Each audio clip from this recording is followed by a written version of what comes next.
بہت پرانے زمانے کی بات ہے۔ اس دور میں انسان پتھر، لکڑی اور مورتیوں کو اپنا بھگوان مانتا تھا۔ لوگ اپنے ہی ہاتھوں سے مورتیاں بناتے اور پھر انہی کے سامنے سر جھکاتے۔ سچ بولنے والا کوئی نہیں تھا، اور اگر کوئی سچ کہہ دیتا تو اسے دشمن بنا لیا جاتا۔ اسی زمانے میں اللہ تعالیٰ نے ایک ایسے بندے کو پیدا کیا جس نے اکیلے پوری قوم کے سامنے حق کی آواز بلند کی۔ ان کا نام تھا حضرت ابراہیم علیہ السلام۔ حضرت ابراہیم علیہ السلام بچپن سے ہی دوسروں سے الگ تھے۔ جب بچے کھیل کود میں لگے رہتے تب ابراہیم علیہ السلام سوچتے رہتے کہ یہ لوگ جن مورتیوں کو پوجتے ہیں کیا یہ سچ میں بھگوان ہو سکتے ہیں؟ ان کے دل کو یہ بات بالکل نہیں لگتی تھی کہ جو خود ٹوٹ سکتی ہے، جو بول نہیں سکتی، وہ کیسے پوری دنیا چلا سکتی ہے؟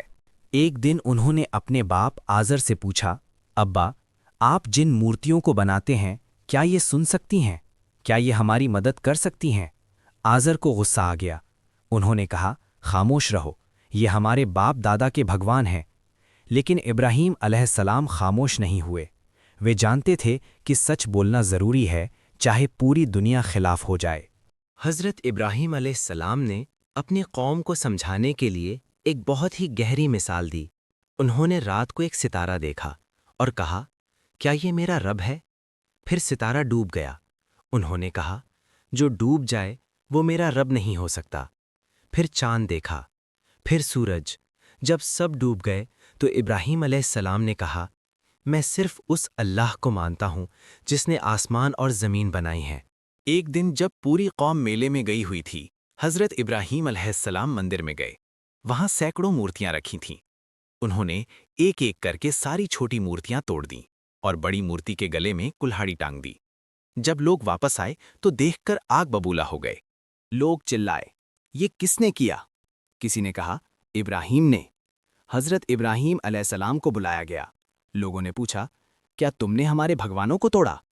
ابراہیم علیہ السلام نے بڑی شانتی سے کہا، اس بڑی مورتی سے پوچھو، اسی نے کیا ہوگا۔ لوگ شرمندہ ہو گئے، لیکن اہنکار پھر جاگ گیا۔ نمرود نام کا ظالم بادشاہ تھا۔ اس نے حکم دیا، ابراہیم کو آگ میں جلا دو۔ اتنی بڑی آگ جلائی گئی جیسی دنیا نے کبھی نہیں دیکھی تھی۔ آگ کی لپٹیں آسمان چھو رہی تھیں۔ لوگ دور سے پتھر پھینک کر آگ میں ڈالتے تھے کیونکہ پاس جانا ناممکن تھا۔ جب حضرت ابراہیم علیہ السلام کو آگ میں ڈالنے کا وقت آیا تو فرشتہ جبرائیل علیہ السلام آئے اور پوچھا، کیا تمہیں کسی مدد کی ضرورت ہے؟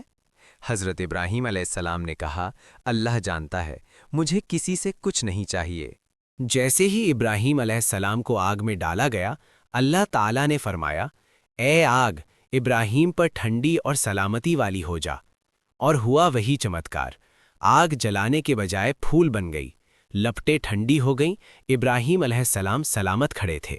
لوگ حیران رہ گئے۔ نمرود کی عقل کام کرنا بند ہو گئی۔ جس آگ کو وہ سب سے بڑا ہتھیار سمجھتا تھا، وہی اللہ کی قدرت کے سامنے ہار گئی۔ اس واقعے سے ہمیں یہ سیکھ ملتی ہے، اللہ پر سچا بھروسہ کبھی ضائع نہیں جاتا۔ حق کے راستے میں ڈر نہیں ہونا چاہیے۔ پوری دنیا بھی خلاف ہو جائے تو بھی سچ مت چھوڑو۔ اللہ اپنے نیک بندوں کی حفاظت خود کرتا ہے۔ آج بھی دنیا میں بہت سی آگیں ہیں، ڈر، غریبی، ظلم، گناہ، بے انصافی۔ اگر ہمارا ایمان مضبوط ہو تو اللہ آج بھی آگ کو ٹھنڈا کر سکتا ہے۔